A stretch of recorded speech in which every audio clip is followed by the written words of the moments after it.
Coming into the 2020 NFL season, many people expected the Jacksonville Jaguars to be the worst team in the NFL.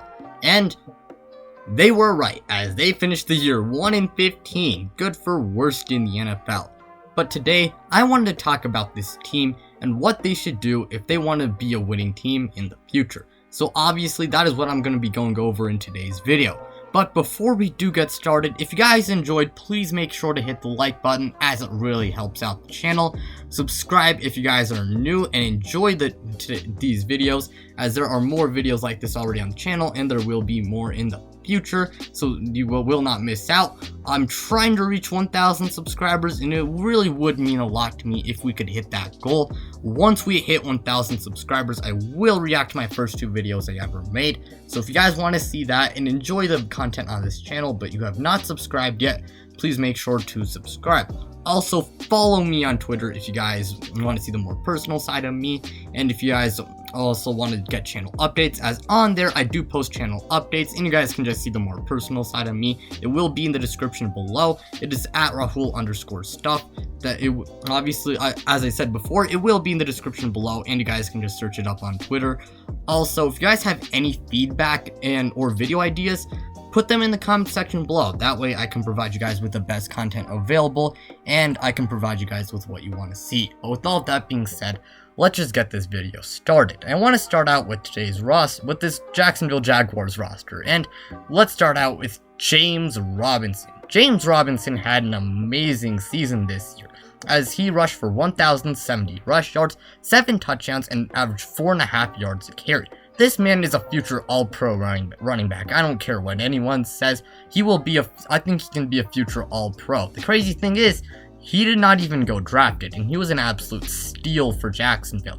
Whoever's under center, I think he's going to be a big help to them, as he will be a great weapon, whether it's through the run game, and who knows, maybe he starts developing a pass game. Whatever it is, James Robinson was an amazing find by this team, and I really do think he will be a future all-pro player. Moving on, I want to talk about DJ Chark. And DJ Chark, he did struggle with injury and did have a down year, but hey, he's still a good player. He did only have 706 yards, 5 touchdowns, and only caught 56% of his targets. And that's not great compared to his 2019 campaign. Now we can factor in the quarterback play this year, as Gardner Minshew was injured for a good portion of the season. So I mean, the quarterback play was not exactly great, but even then, DJ Chark is an amazing player, and I do think he can be a future number 1 and number 2 receiver for this team. And whoever is going to be under center, he is going to be a very big help to them. Moving on, I want to talk about Laviska Shenault. And Laviska Shenault had a pretty nice rookie season. Now, his stats were not crazy amazing, and he was not as great as guys like Justin Jefferson, but he still had a very nice rookie season, with 600 receiving yards, 3 receiving touchdowns, catching 73% of his targets. Hopefully, he can be a really good number 2 or number 3 receiver, as I do not think he will be a future superstar, but I do think he can be a solid receiver for this team. Next up, I want to talk about Keelan Cole, who is not anything crazy special, but hey, he is a pretty nice player to have. He had 642 receiving yards and caught 62.5% of his targets and had 5 receiving touchdowns in 2020. Moving on to the defensive side of the ball, I want to talk about Myles Jack, who's a pretty good coverage linebacker. Now, he is I believe the final player from that 2017-18 defense, and I mean, he's still a pretty good player. The guy had an interception and 5 passes defended in 2020. I don't know how much longer he will be on the team, but even then, he's still a pretty good player.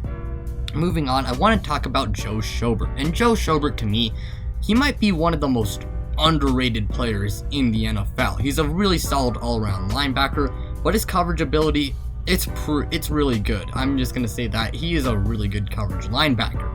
In 2020, he had 3 interceptions, 4 passes defended, 2.5 sacks, along with 2 forced fumbles obviously. Anyways, moving on, I want to talk about Josh Allen. Now, Josh Allen, he struggled with injury, but he is still a pretty good player. Because of that, though, I will not be including a lot of stats for Josh Allen, but even then, we all know how good of a player he is when healthy. This team is obviously pretty young, and I do think that he will be a future star for this team.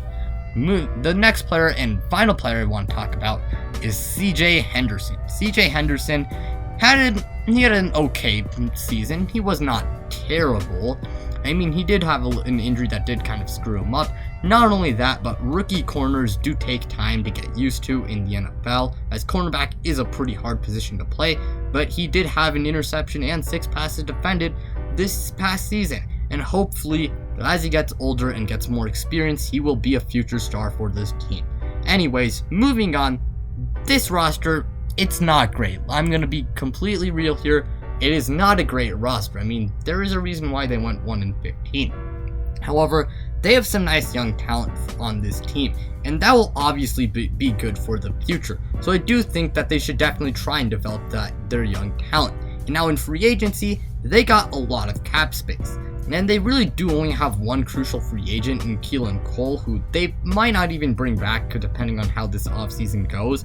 And even if they do bring him back, it's probably going to be a pretty, it won't be that big of a contract. I do think that they should definitely try and be somewhat aggressive in this year's free agency, as you cannot completely build through the NFL draft. And hey, they gotta definitely bring in some established talent. Now, obviously, they can't get every free agent, but they gotta definitely, sign a few free agents, and they gotta pursue some guys, and they should definitely focus on improving the defensive side of the ball and shoring up that offensive line and making sure they have good weapons for the quarterback of the future. And this past season, their defense was not good, as despite the fact that they do have some nice players on that end side of the ball, they had the 31st ranked defense in 2020. They were 27th versus the pass and 30th versus the run. The offense can definitely be improved a bit, but I do think they should definitely focus on improving the defensive side of the ball. Now, as for what I do think their team needs, I do think they might want a defensive tackle or edge rusher, someone on the front 7, primarily like a guy in the defensive line. As their linebacking core, it's not bad at all. I do think their secondary could also use some work, so obviously they should definitely improve their secondary too.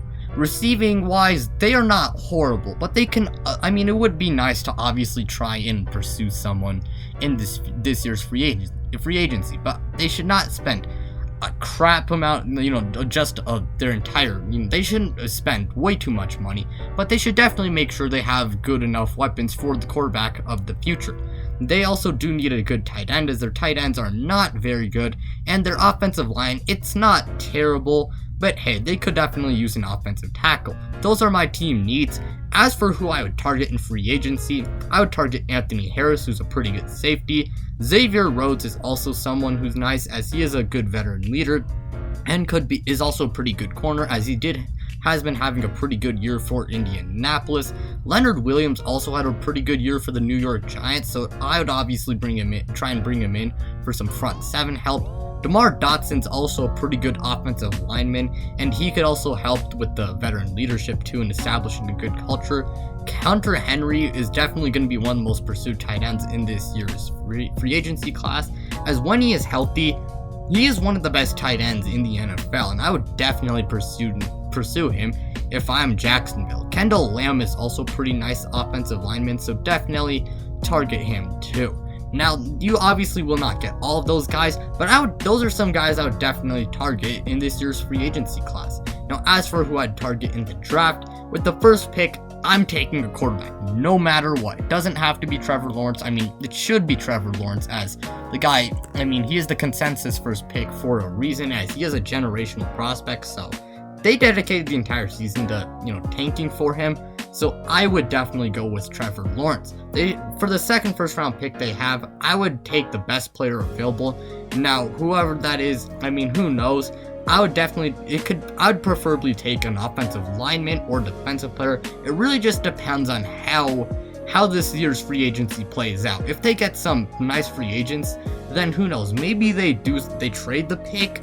Who knows what they do with that pick, but if they do keep that pick, I would take the best player available, or just, try to improve the team in some way, shape, or form. The Jaguars do have some nice talent young talent though on both sides of the ball, and they definitely got to try and develop it. I'm going to say this: if Jacksonville can draft pretty well for the most part, find a good quarterback for the future, and use their cap space well, and they can get a good coach, I think they should be back to winning games soon enough.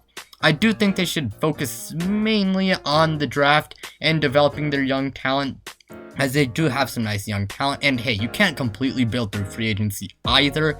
Now, they should definitely find a good coach, as they did recently fire Doug Marrone, and there have been a lot of candidates. I would go after guys like Urban Meyer's definitely rumored to go be a coach in the NFL. Rob Saleh of the 49ers, I would definitely go after him. Eric Bieniemy, however you say his name, I mean, he's been highly pursued, so I would definitely try and snag him. I mean, I would just like to see them get a good coach. They just need a good coach, okay? It doesn't need to be the biggest name out there. If they can get a good coach who can establish a good culture for these young guys, then that would be really good, and that can help attract more guys, and of course, help to build this team to success. But really, to conclude this video, Jacksonville has some pretty nice guys, young talent on their roster, and I do think they should focus on developing them and developing a good culture. And if they can play their cards right, before you know it, I think they can be a winning team soon. But with all of that being said, that's all I have to say for today's video. If you guys enjoyed, please make sure to hit the like button, as it really helps out the channel and it shows your support for this content. Subscribe if you guys are new and enjoy the content on this channel. I'm trying to reach 1,000 subscribers, and it would mean a lot to me if we could reach that goal. When we hit 1,000, I will react to my first 2 videos I ever made when I started this channel. So if you guys want to see that, please make sure to subscribe, as there are videos like this already on the channel, and there will be more in the future. Go ahead and follow me on Twitter. The link will be in the description below. Also, comment any feedback and video ideas in the comment section below. But with that being said, you guys, I'm out.